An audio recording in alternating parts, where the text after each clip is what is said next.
Tonight, the search is on for one last escapee from the Hardin jail, less than 24 hours after authorities track down and bring in his cohorts here in Billings. Tonight, 25-year-old Andrew Parham remains on the loose as both 34-year-old Anthony Castro and 34-year-old Stephen Caplett sit behind bars in the Yellowstone County Jail. 4 days after the three men broke out of the Hardin jail, the Bighorn County Sheriff's Office releasing details on their frightening escape. A successful ploy and 2 assaults on Friday night before the prisoners made it out.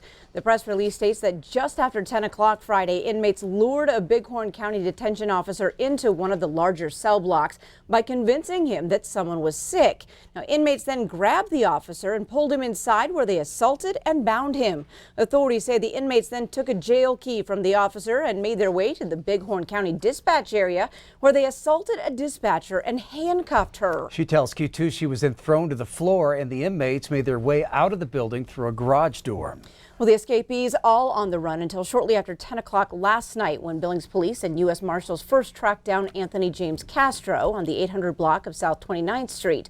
After a short foot chase, Castro was taken into custody. Then about 2 hours later, the Billings Street Crimes Unit tried to stop a vehicle of interest, but the driver fled.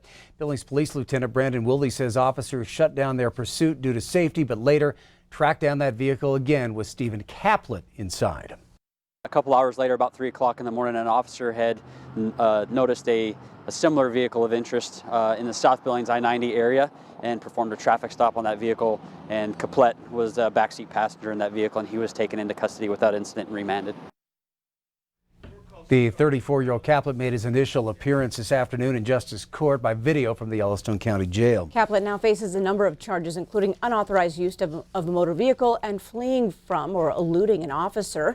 He will be transferred back to Hardin within the next 24 to 48 hours. Again, 2 of the 3 Bighorn County Jail escapees are in custody tonight. Lieutenant Willie says they have no information on Andrew Parham's whereabouts, but will continue to follow leads.